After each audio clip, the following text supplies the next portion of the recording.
नमस्ते सभी को। तो जैसा कि आपको पता है कि एक स्वामी हैं, उनको शंकराचार्य कहते हैं। हालाँकि वो शंकराचार्य हैं कि नहीं, इस पर भी बहुत ज़्यादा विवाद है। इन्हीं के बहुत सारे लोग इनको शंकराचार्य मानते भी नहीं हैं। चलिए वो जो भी हैं, खैर कहे कहे तो जाते ही हैं शंकराचार्य। तो उन्होंने कुछ दिनों पहले एक वीडियो बनाई थी आर्य समाज पे। क्या बोला था, तो आइए देखते हैं। कि केवल मुसलमानों का नहीं, हिंदुओं में भी कुछ ऐसी शाखाएं हैं जो गंगा स्नान से पुण्य नहीं मानते हैं। जैसे आर्य समाज है, वो कहते हैं पानी में डुबकी लगा लेने से कैसे पाप धुल जाएंगे।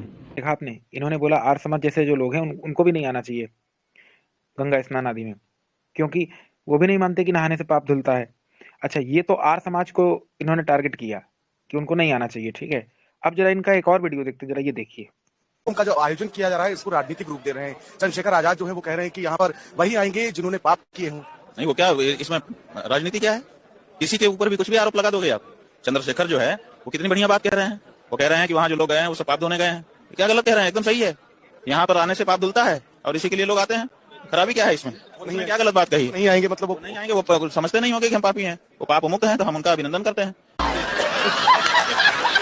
देखा आपने, मतलब आर्य समाज पे उन्होंने सीधा टिप्पणी कर दी कि मत आए, कि पाप, वो लोग मानते हैं कि पाप नहीं धुलते इसलिए मत आए यहाँ पे, ठीक है। लेकिन चंद्रशेखर रावण जी ने जब एक बयान दिया कि राजनीतिकरण कर रहे हैं, उसने रिपोर्टर ने पूछा तो उन्होंने बोला कि हाँ, हो सकता है कि वो पाप ना करते हो, वो पुण्यात्मा हो, इस कारण से उनको आने की क्या जरूरत है। उन्होंने जो बोला बिल्कुल ठीक कहा कि यहाँ वही आएगा जो पाप धोना चाहता हो। यानी शंकराचार्य जी ने ये तो सिद्ध कर ही दिया कि सारे लोग पापी हैं जो गए हैं कुंभ में पाप धोने, और चंद्रशेखर रावण को पुण्यात्मा बता दिया।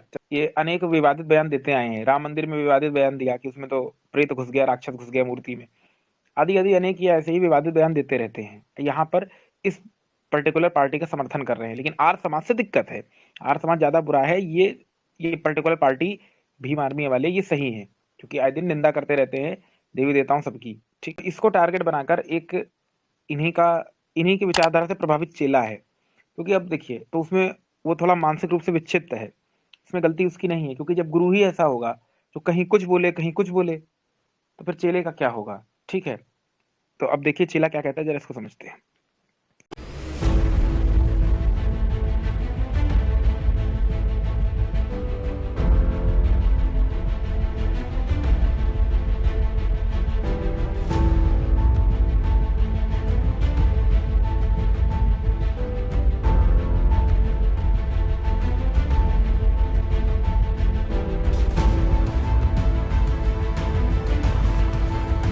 सबको पता है महाकुंभ क्यों होता है, वहाँ पर जाने पर पाप कैसे धुलते हैं, आपके मन में जो पाप होते हैं, जो होने वाले पाप होते हैं वो।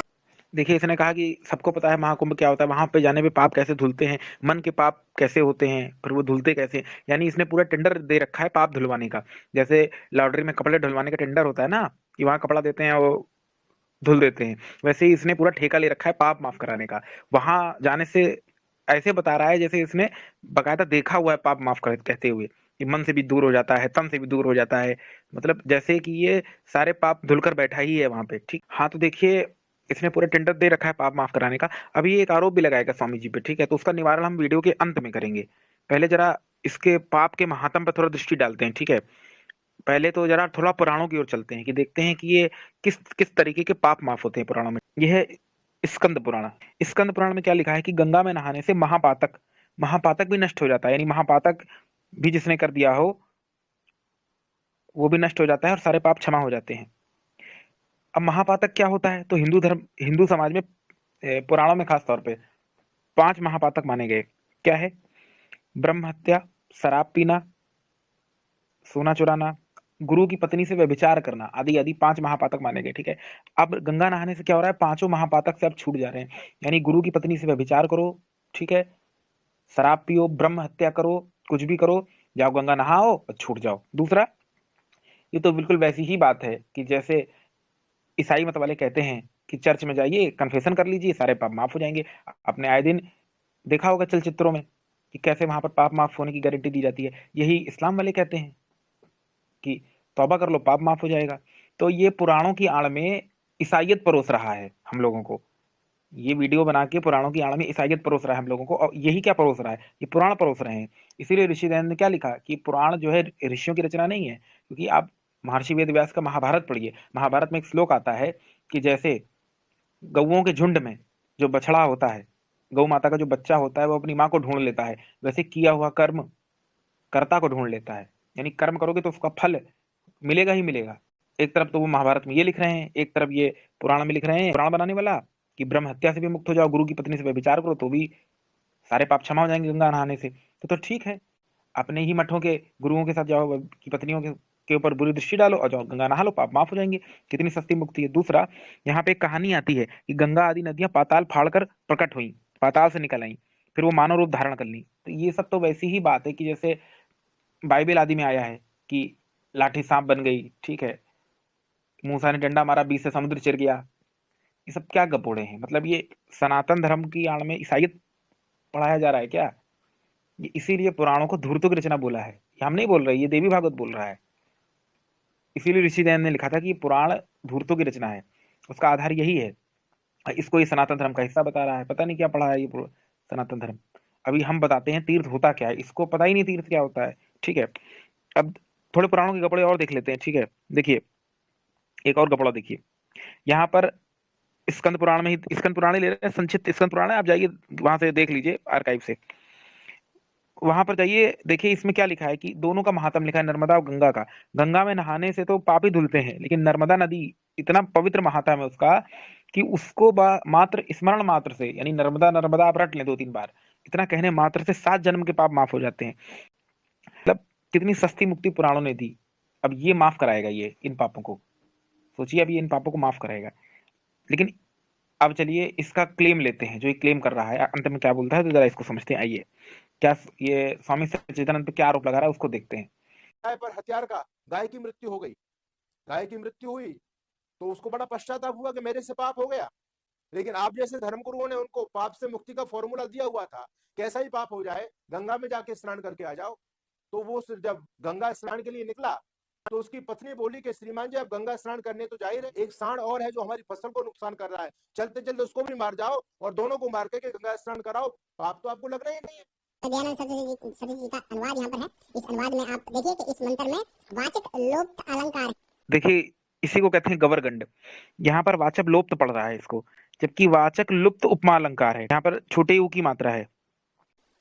हे राजन, तुम लोगों को चाहिए कि जिन बैल आदि पशुओं के प्रभाव से खेती आदि काम, जिन गौ आदि से दूध घी आदि उत्तम पदार्थ होते हैं, जिनके दूध आदि से प्रजा की रक्षा होती है, उनको कभी मत मारो। और जो जन इन उपकारक पशुओं को मारे उनको राजादि न्यायाधीश अत्यंत दंड देवे। और जो जंगल में रहने वाले नील गाय आदि प्रजा की हानि करे वे मारने योग्य है। यहाँ पर मतलब प्रजा की हानि करे उनको मार देना चाहिए। ये कौन कह रहे हैं? दयानंद सरस्वती जी कह रहे हैं अपने अनुवाद में। और इन्होंने यहाँ पर नील गाय को मारने की जो बात कही गई है, तो यहाँ पर मैं एक चीज बताना चाहता हूँ कि ये जो तथाकथित आर्य समाजी हैं आचार्य जी, ये वेदों को नहीं पढ़ते हैं क्या? ये जो एग्जांपल दे रहे हैं वो कह रहे हैं कि अगर जो गाय है आपके फसलों को नुकसान कर रही है और उसको मार देती है और पाप हो जाता है, तो मेरे को ये बताइए कि क्या उस नील गाय को मारने से पाप हुआ? अगर हम दयानंद सरस्वती जी की ट्रांसलेशन पे जाएं तो क्या वो जो नील गाय को मारने आपने बात कही है कि फसलों का नुकसान अगर कर रही है कोई जंगली गाय और उसको अगर कोई मार रहा है, तो आपने कहा वो पापी हो गया, तो वो गंगा स्नान में जाके उसके पाप धुलेंगे। तो आप वेद विरुद्ध बात क्यों कर रहे हो? आपने जो उदाहरण दिया वो पूर्णतः वेद विरुद्ध है और इसके लिए मैं आपको शास्त्रार्थ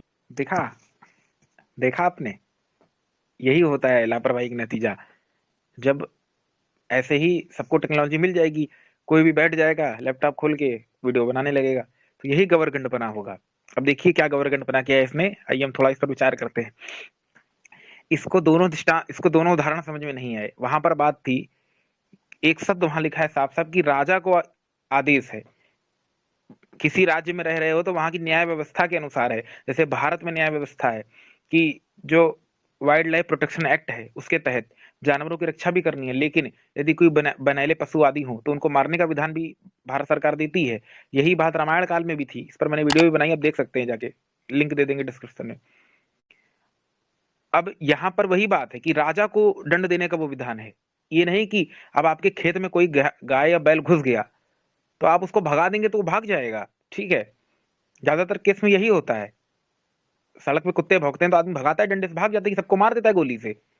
छोटी छोटी बातों के लिए जानवर मारने लगेगा क्या आदमी? इतना कॉमन सेंस नहीं है तुम्हारे अंदर?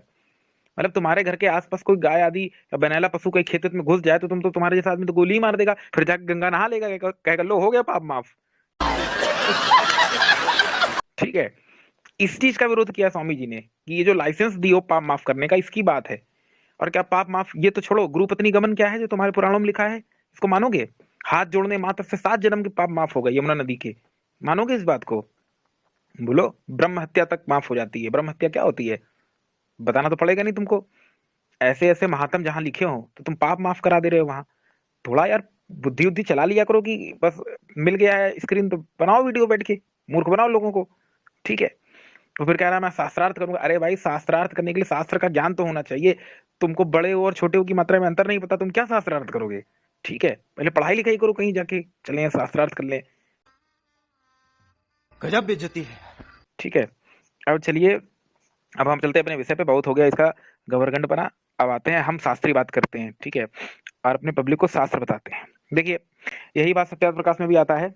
महर्षि जी लिखते हैं कि पूर्व पक्ष पूछता है भैया ये तीर्थ, तीर्थ क्या होता है? जैसे कि पुराणों में काशी महात्म आदि में आता है कि अन्य क्षेत्रे कृतम पापम काशी क्षेत्रे विनश्यति। तो ऋषिधन कहते हैं ऐसा नहीं होता, पाप नहीं छूटते कभी। देखिए तीर्थ किसको कहते हैं पहले ये समझिए। तीर्थ किसको कहते हैं? जल आदि को कभी तीर्थ नहीं बोला शास्त्र में। किसको तीर्थ बोला? जना यस तरंती तानी तीर्थानी, जिनको करके दुख से दूर हो जाए वो तीर्थ है। यानी जल में डूबने का नाम तीर्थ नहीं है, जिसको करके मनुष्य दुख से दूर हो जाए वो तीर्थ है। फिर क्या बोला आगे? अष्टाध्यायी का प्रमाण दे रहे हैं और साथ में यजुर्वेद का प्रमाण दे रहे हैं। समान तीर्थ है वासु। क्या बोला? क्या लिख रहे हैं कि ब्रह्मचारी आचार्य से शास्त्र को साथ साथ पढ़ते हैं वो सब क्या होते हैं? सतीर्थ, अर्थात समान तीर्थ से भी होते हैं। जो वेद आदि शास्त्र, सत्य भाषण, धर्म लक्षणों में साधु हो, उनको अन्य आदि पदार्थ देवे, उनसे सब विद्यालय इत्यादि तीर्थ कहलाते हैं। यानी ऋषि मुनियों का सम्मान, उनकी सेवा करना, उनके साथ विद्याभ्यास करना, वेद आदि सत्य शास्त्रों का पढ़ना, अपने आचरण में सुधार लेना, ये तीर्थ है। यहाँ की गंगा में डूब मरने का नाम तीर्थ है। संस्कृत के हिसाब से नदी आदि को भी तीर्थ कहा है, तो इन्होंने झूठा महात्म बना दिया। देखिए क्या है कि ये सब चीजें होती हैं कठिन। कौन बैठकर मेहनत करे, वेद आदि पढ़े, मेहनत करे, योग प्राणायाम करे, ब्रह्मचर्य साधे, कौन मेहनत करे दिन रात? ये सस्ती मुक्ति बांट दो, गांजा पियो, नदी नहाओ, पास हो गए, तीर्थ हो गया। किसी का मर्डर करो, गुरु पत्नी गमन करो, जाओ नहा लो, हो गया तीर्थ। जैसे ये व्यक्ति कर रहा है, अपने फसल, अपने घर के आसपास जो खेत है वहां आए दिन गाय मार देता होगा, जाके नहा लेता होगा कि हो गया तीर्थ, माफ हो गया। ठीक है, इसी तरीके के लोगों ने ऐसे गपोड़े बनाए पुराणों के, लेकिन ये तीर्थ नहीं है, सत्य तीर्थ है। इसीलिए मनुस्मृति में एक बात बोली, क्या बोली? बहुत सुंदर बात बोली, आइए पढ़ते हैं उसको। अद्भिर्गात्राणि शुद्ध्यन्ति मना सत्येन शुद्ध्यति विद्या तपोभ्याम भूत आत्मा बुद्धिर्ज्ञानेन शुद्ध्यति। क्या बोला? कि जल से बाहर के अवयव शुद्ध होते हैं, यानी जल में आप नहाएंगे तो इससे आपके शरीर की काया शुद्ध होगी, स्वच्छ होगी। सत्य आचरण से मन स्वच्छ होता है।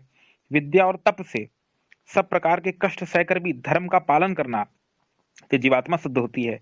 और ज्ञान, अर्थात ज्ञान का अर्थ क्या किया कि पृथ्वी से लेके परमेश्वर प्रयत्न, यानी जड़ पदार्थ और चेतन पदार्थ दोनों का उचित ज्ञान। जल में नहाने से पाप नहीं धुलते, क्योंकि पाप आप शरीर से कहाँ करते हैं? कोई भी पाप आप करते हैं तो पहले आपके दिमाग में वो बात आती है। जैसे कोई किसी को किसी का मर्डर करना है तो पहले ये बात, विचार उसके मस्तिष्क में आएंगे, पहले से ही पाप की योजनाएं मस्तिष्क में बनेंगी, फिर शरीर उसका क्रियान्वयन करेगा। तो जब योजनाएं अपने मस्तिष्क में बनाई, मन पाप किया मन से और धो रहे हो तन से, तो तुमसे बड़ा मूर्ख कौन होगा? पाप कर रहे हो मन से तो उसको धोने के लिए भी मन को ही स्वच्छ करना पड़ेगा, तो उसका तरीका योग प्राणायाम है, ना कि बैठ के तन से धो दोगे पाप। यही चीज ऋषि जैन जी बता रहे हैं, लेकिन वो इन लोगों को पढ़ना नहीं है, उनका विरोधी करते रहना आर्य समाज का। यहाँ अष्टाध्यायी का प्रमाण दिया, वेद का प्रमाण दिया। क्या पाणिनि पतंजलि से बड़े तुम हो गए हो क्या जो तुम्हारी बात मानेंगे? तो इसीलिए ऐसे धूर्तों से बचें, सत्य को धारण करें, और सत्य को जानने के लिए सत्याग्रह प्रकाश अवश्य पढ़ें। अब देखिए इसकी सच्चाई जानते हैं, तीर्थ क्या होते थे। यहाँ पर ऋषि मुनि, देवी ऋषि मुनि आदि लोगों का वास होता था। ये पवित्र स्थान थे, काशी हो गया, हरिद्वार हो गया, जहाँ गंगा आदि जो पवित्र स्थल है, जैसे आज प्रयागराज है, कुंभ लगा हुआ है वहां पे, तो वहां पर लोग जाते थे ज्ञान लेने। महाभारत में कई प्रकरण आते हैं कि राजा आदि जाते थे वहां, ज्ञान लेते थे, वहां बैठकर चरणों में गुरु की विद्या का ग्रहण करते थे, वो उनको योगाभ्यास सिखाते थे आदि आदि, और भी कई चीजें वो सीखते थे, शास्त्र आदि, जिससे वो स्वच्छता को प्राप्त करते थे, मन निर्मल होता था आदि आदि। इतनी ये था तीर्थ। इसीलिए ऋषिजैन जी ने क्या लिखा कि जिसको पाने से या जिसको करके दुख से दूर हो जाते हैं। तो दुख से दूर कब हो गए? जब सच्चिदानंद परमेश्वर की शरण में आओगे। और उसका तरीका क्या है? योगाभ्यास। यही है, यानी योगाभ्यास करना ही तीर्थ है, ना कि नदी में डूब मरना। नहा तो घर में भी सकते हो, ठीक है? तो ये ऋषि मुनियों का वास कुटिया होता था नदी के पास, क्योंकि नदी आदि का जल स्वच्छ होता है, तो नदी का उपयोग जो है वो करिए। नदी की पूजा क्या है? नदी को स्वच्छ रखना, ये नदी की पूजा है। अंग्रेज क्या कर रहे हैं? अंग्रेज अपनी नदी नदी को स्वच्छ रखते हैं। अंग्रेजों के यहाँ जाइए, नदियां स्वच्छ रहती हैं। हम लोग क्या है, उसमें कूड़ा बहा रहे हैं। फिर कहते हैं कि जय हो हिंदू धर्म की, जय हो सनातन। ये पूजा है? नदी, गंगा नदी को के आगे, गंगा नदी के आगे घंटा घड़ियाल बजाना, फूल पत्ती चढ़ाना, ये पूजा नहीं है गंगा नदी की। उसको सफाई रखना, ये पूजा। यही शास्त्र बोलता है, यही जड़ देवताओं की पूजा है। यही तो ऋषि ने सिखाया कि पूजा कैसे करनी है, ईश्वर की पूजा कैसे करनी है, इन जड़ पदार्थों की पूजा कैसे करनी है। इसीलिए सत्यार्थ प्रकाश पढ़ो, तब तुम्हारी बुद्धि खुलेगी। तुम्हें तो पढ़ना नहीं है, तुम्हें तो गवर्नमेंट बना करना है, तो करो। तो इसी के साथ ज्यादा वीडियो को लंबा ना करते हुए सबको सादर नमस्ते। बाकी अगर समय मिला तो, वैसे मैं ऐसे लोगों पर समय व्यर्थ नहीं करना चाहता, लेकिन किसी भाई ने कमेंट किया था कि इस पर वीडियो बनाओ, तो हमने देखा, हो सकता है कभी बड़े बड़े क्लेम किया हो, लेकिन देखा तो वही गवर्नमेंट छाप क्लेम। ठीक है, चलिए इसी के साथ सबको सादर नमस्ते। इति ओम शम। करते थे हमेशा चीख चीख तौहीन जो पावन वेदों की, सिर उनका वेदों के आगे झुकवा दिया ऋषि दयानंद ने। वेदों